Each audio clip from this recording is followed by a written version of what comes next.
عليكم ورحمة الله وبركاته. ازيكم حبايبي، عاملين ايه؟ معاكم مطبخ اكلة سما من اكل كله بيتي وسهل ولذيذ. والنهاردة باذن الله هنعمل مع بعض الرز بالبشاميل. الرز بالبشاميل ده حاجة لذيذة جدا جدا، طعمه خطير. يلا نبدأ بمكونات وصفتنا وطريقتنا.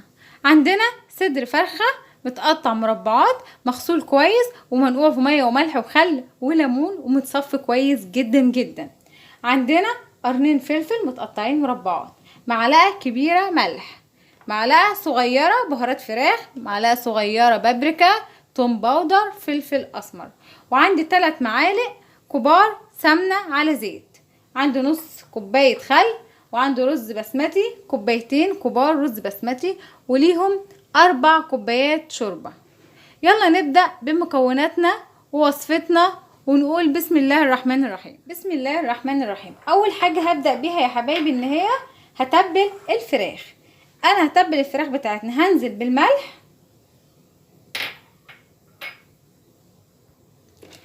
وهناخد معلقة صغيرة بهارات فراخ،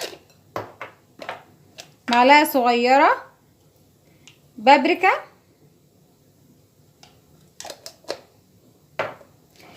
معلقة صغيرة توم بودرة، ولو عندك بصل بودرة حطيه مفيش مشكلة. انا مش متوفر عندي بصل بودرة فانا هكتفي بالثوم والبهارات بس. وعندي معلقة صغيرة فلفل اسمر. بعد ما حطيت كل التوابل بتاعتي مع بعض يا حبايبي بالشكل ده، هنزل بنص كوباية خل صغيرة كده واقلبهم مع بعض كويس جدا لحد ما البهارات والفراخ بتاعتي تختلط مع بعض ويندمجوا مع بعض جدا جدا. هقلبهم بقى كويس مع بعض. بعد ما خلطت الفراخ بتاعتي يا حبايبي في التوابل بالشكل ده، هدخلها التلاجة لمدة نص ساعة او ساعة لحد ما نعمل الرز. تاني خطوة معانا يا حبايبي وهي تسوية الرز. انا دلوقتي هحط حلة على النار وهننزل بالسمنة والزيت فيها، وبعد كده نشوح الرز. انا نزلت يا حبايبي، حطيت حلة على النار وهنزل بالسمنة والزيت. بسم الله الرحمن الرحيم. وهستنى لما السمنة بتاعتي تسيح وتسخن جامد. بعد ما السمنة بتاعتي سخنت بالشكل ده يا حبايبي، هنزل بقى بالرز كده. بسم الله الرحمن الرحيم.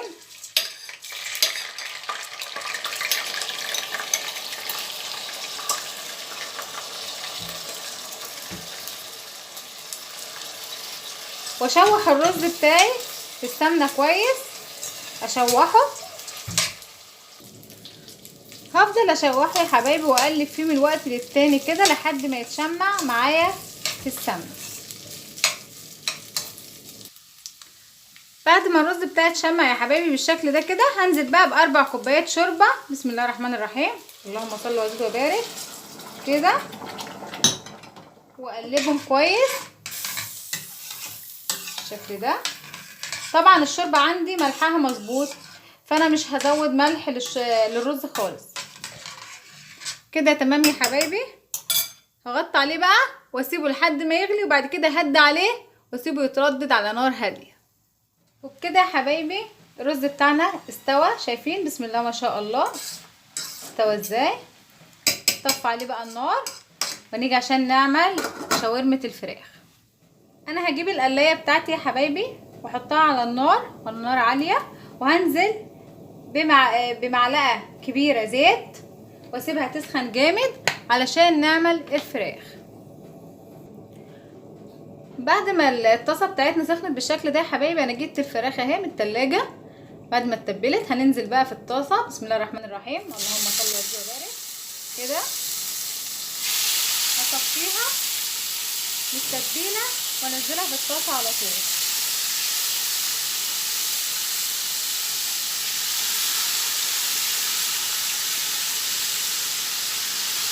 هسيبها كده مش هقلبها لحد ما تغير لونها، وبعد كده اقلبها عشان ما تنزلش الميه اللي فيها كلها.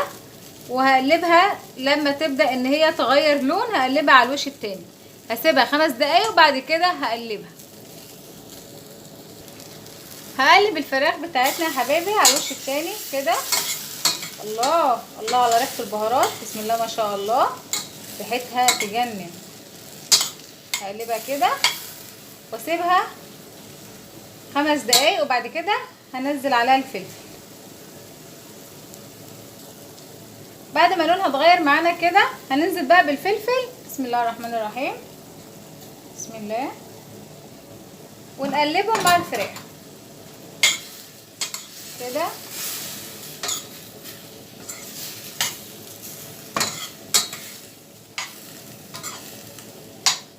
هسيبها بقى، اوطي النار عليها واغطي عليها لحد ما تستويش. ودي يا حبايبي شكل الفراخ بعد ما استوت. شايفين بسم الله ما شاء الله على ريحتها ولا طعمها لذيذ جدا. وده الرز بتاعنا. يلا بقى عشان نعمل الطاجن او الصينيه بتاعتنا.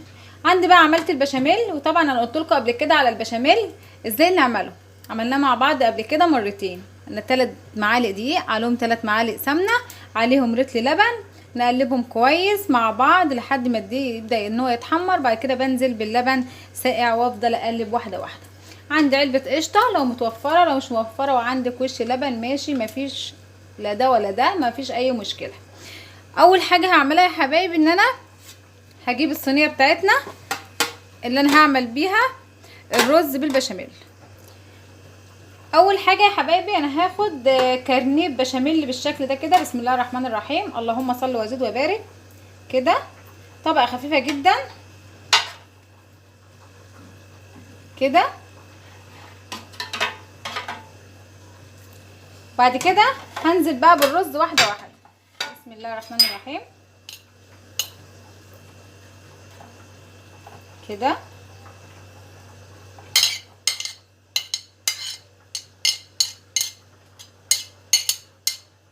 واوزع الرز بتاعنا في الصينيه بالشكل ده.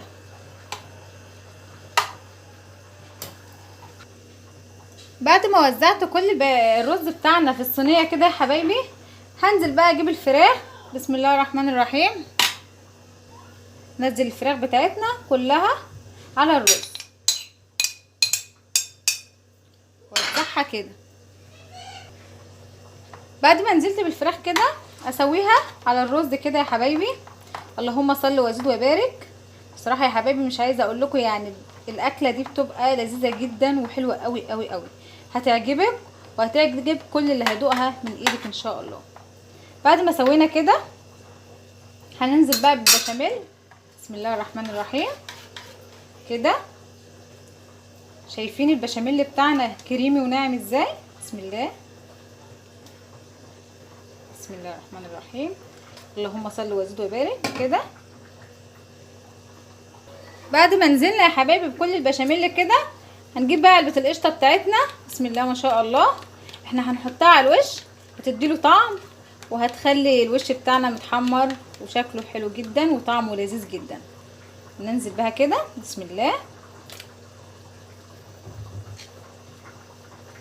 شايفين كده يا حبايبي؟ نوزع القشطه كده على الوش كله.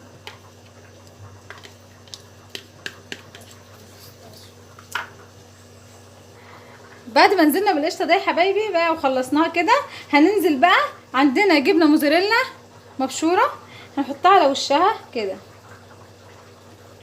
شايفين الصينيه بتاعتنا فيها قيمه غذائيه عاليه ازاي؟ عشان ندلع الاولاد، بنحاول نرضي ولادنا علشان ياكلوا وبرضو ما بياكلوش. هحط كده الموزاريلا بالشكل ده كده على الوش